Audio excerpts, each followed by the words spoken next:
Hi everyone, this is Dr. Sam and today I'm back with an awesome video on oral sedation medications, which are, commonly used in dentistry because most people are so anxious about dental work done in their mouth. Now, before I get started, it is very necessary to share an important disclaimer. If there are any patients watching this video, please remember that all of the information in this video is only for educational purposes, helpful for student dentists, dental assistants, hygienists, and auxiliary staff. This video is not to be considered as a prescription from me to any patients online.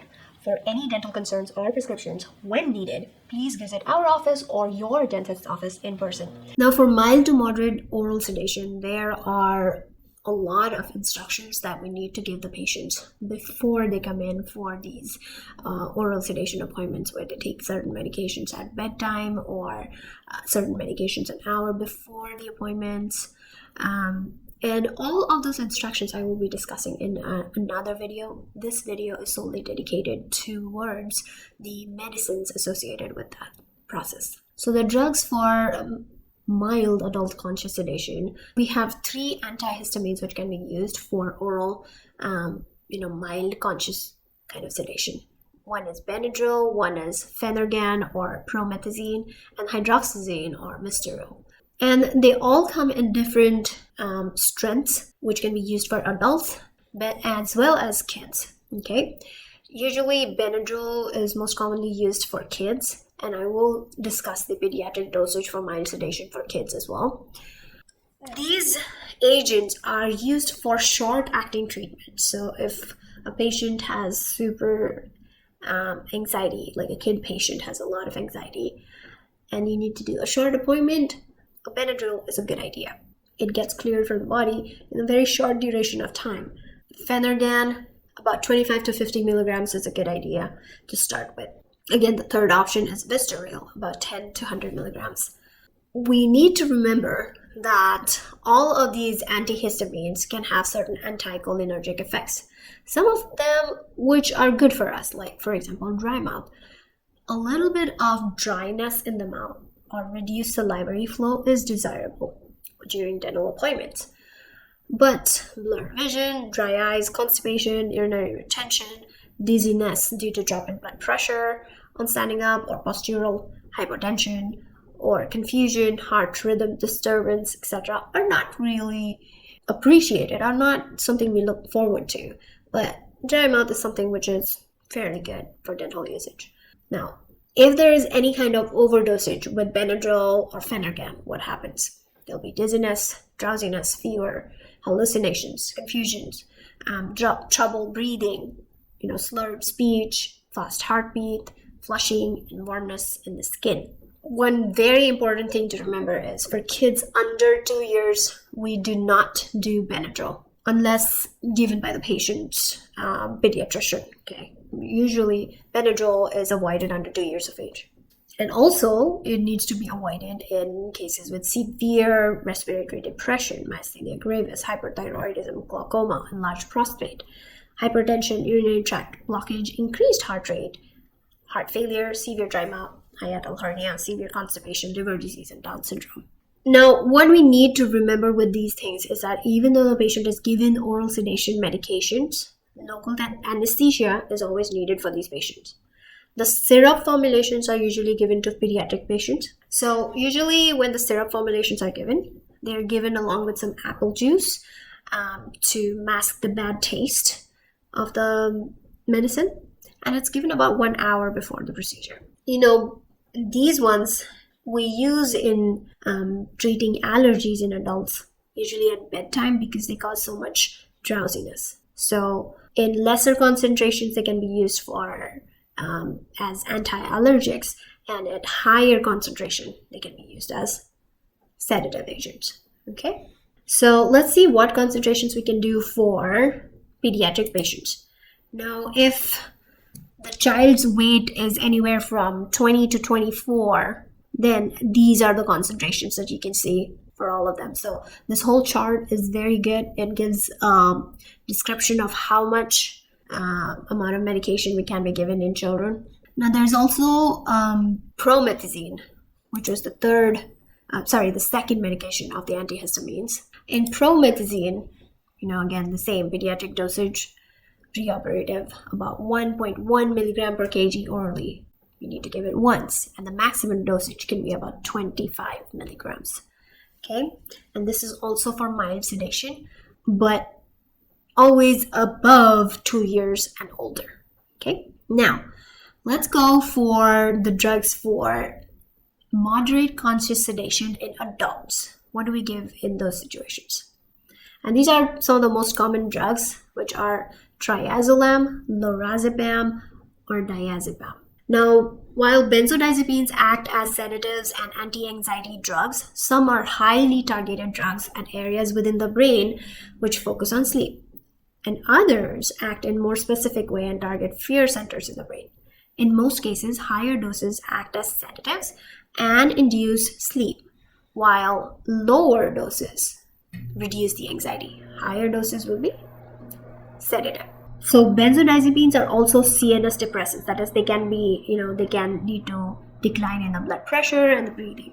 So it is important to note that they shouldn't be mixed with any other CNS depressants like alcohol. Never have alcohol with sedative drugs. Okay?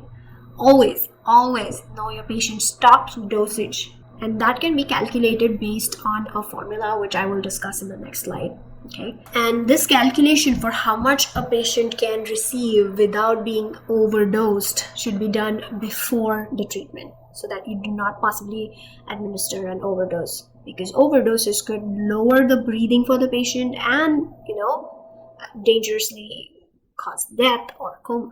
So we always need to be careful about how much amount of dosage we are prescribing for the patient. So this is the way you calculate the top dosage calculation for benzodiazepines. Now for triazolam, you basically take the patient's weight divided by 100, and that's the amount that you need as prescription, as the top dosage for the patient. For a lorazepam, you basically have to divide the weight by 25, and you get the milligram top dosage for lorazepam.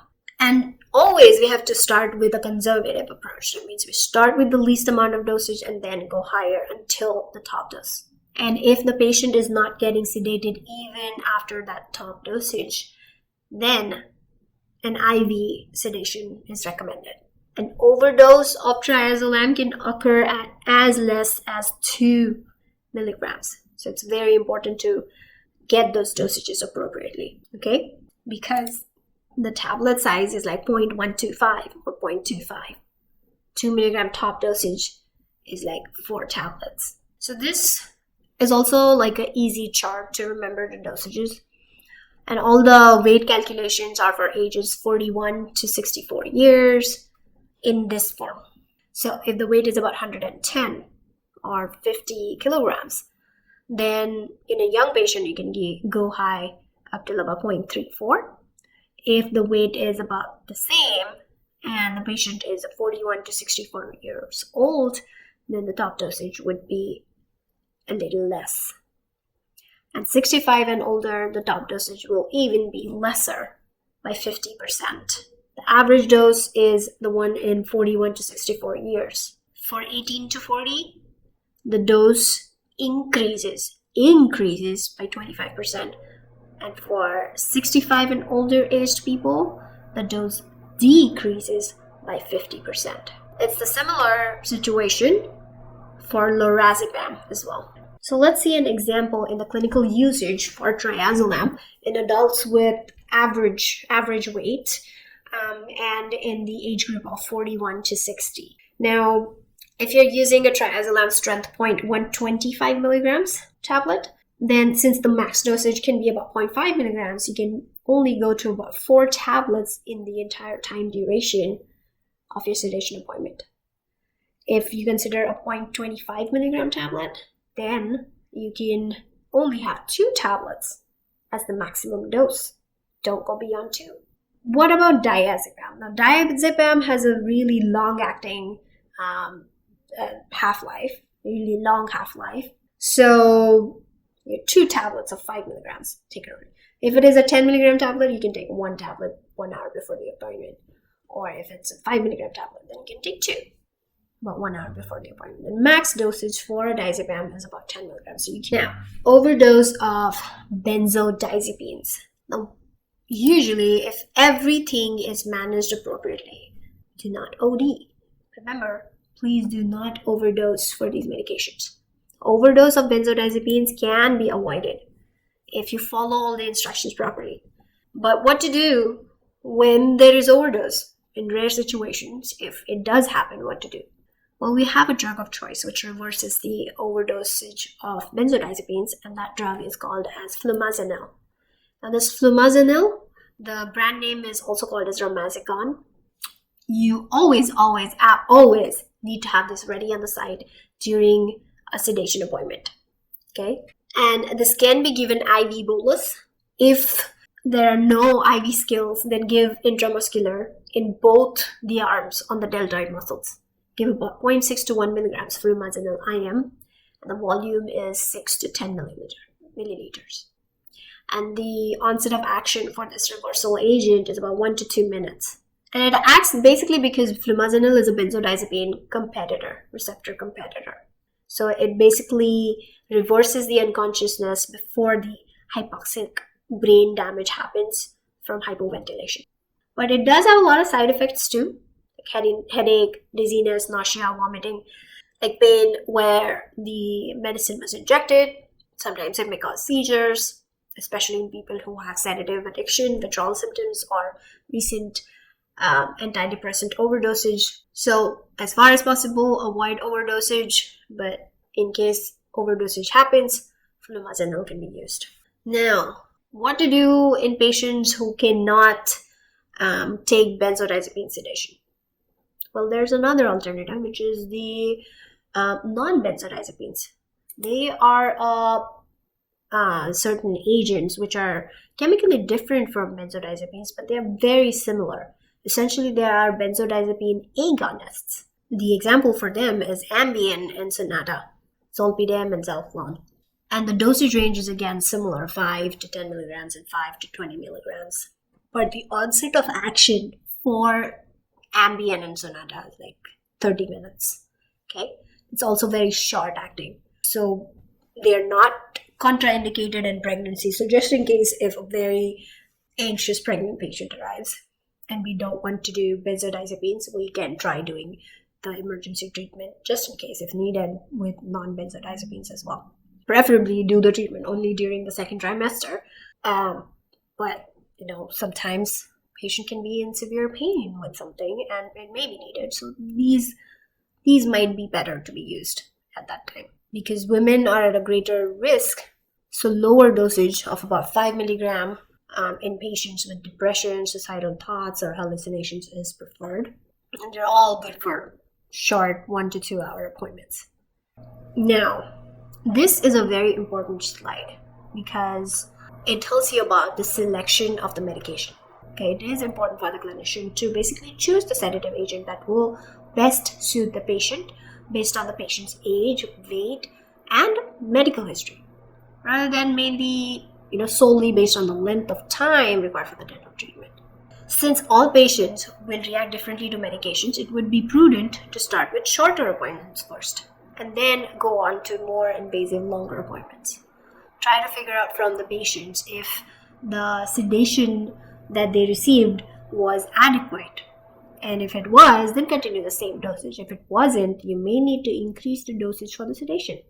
For dental procedures which are about 1 to 2 hours, Triazolam or Halcyon, dosages of 0.125 to 0.5 milligrams can be given 1 hour before the procedure.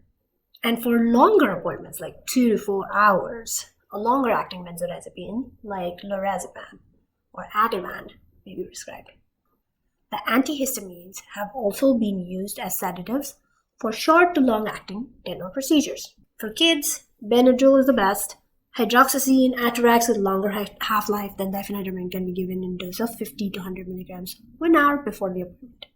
And most importantly, I would say that the choice of the drug also depends on the familiarity of the drug to the practitioner. The absolute contraindication of any medication is the lack of knowledge of pharmacology of that drug. So before any drug is prescribed, make sure you know everything about the drug and you know everything about the patient. Now, things to remember: diabetes mellitus. Okay, oral sedation can definitely be done in type 1 and type 2. diabetes. It is important to remember though that the patients need to maintain their caloric intake. Now, when you ask them to remain empty stomach for 7 to 8 hours, it might be a little hard for diabetic patients. So they need to have their regular meals both before and after the appointment. If they sleep through the meal or do not eat the regular full meal due to sedation, then the doses of their insulin or oral hypoglycemic medication may need to be adjusted. Okay? Appointments for patients with diabetes should be kept short to prevent long periods of fasting. Okay?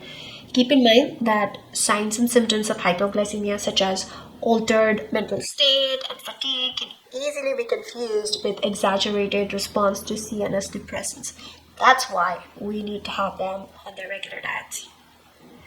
Now, what about renal and hepatic disease? The benzodiazepines are generally safer than any other anti-anxiety agents, and short-term administration is effective. What about the cardiovascular disease, anxiety and pain?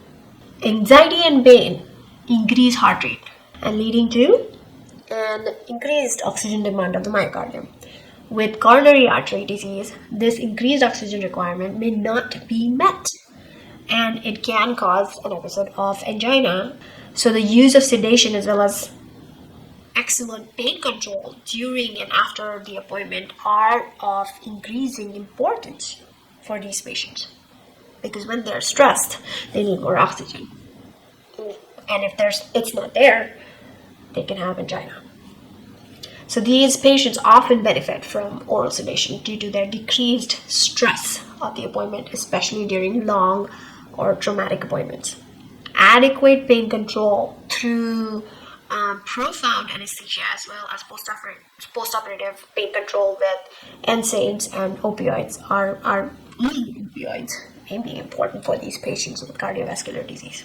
Okay, all of these considerations are also applicable to patients with hypertension, even in respiratory disease. Minimal oral sedation in usual doses is usually safe, and it is beneficial for patients with asthma and chronic obstructive pulmonary disease or COPD. Stress can be a trigger for bronchospasm in patients with asthma as well as in patients with chronic bronchitis. The anticholinergic effects of the antihistamines may not only be desirable in these patients but may also be of great benefit. The other oral sedatives such as benzodiazepines can also be readily used. Okay. What about epilepsy? During epilepsy, minimal oral sedation may be of benefit to patients with epilepsy. Benzodiazepines have an anticonvulsant activity and are often the drugs of choice for these patients. Now, with unintentional oversedation, supplemental oxygen should be given to avoid any kind of hypoxia that can trigger any seizure, or some anti-epileptic drug like phenytoin, carbamazepine, phenobarbital, valproic acid. They are hepatic enzyme inducers that may increase the clearance of oral sedative drugs, thereby shortening their duration of action.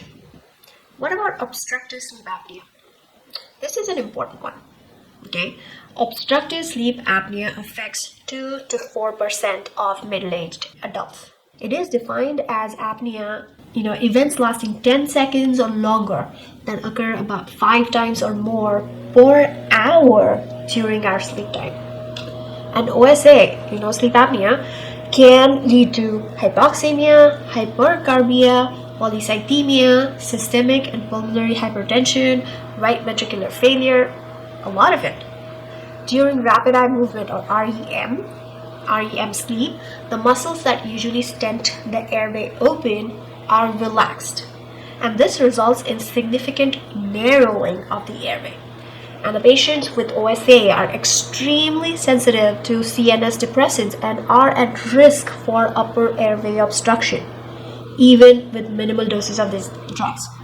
Therefore, treatment of patients with sleep apnea using oral sedatives I would preferably just avoid it or approach it with a lot of caution, preferably in hospital situations. I hope this helps everyone, and if you have any questions or concerns, please make sure to write down in the comments below. I'll be happy to answer them as much as I can, or at least try to find out some answers for you. then, adios for now.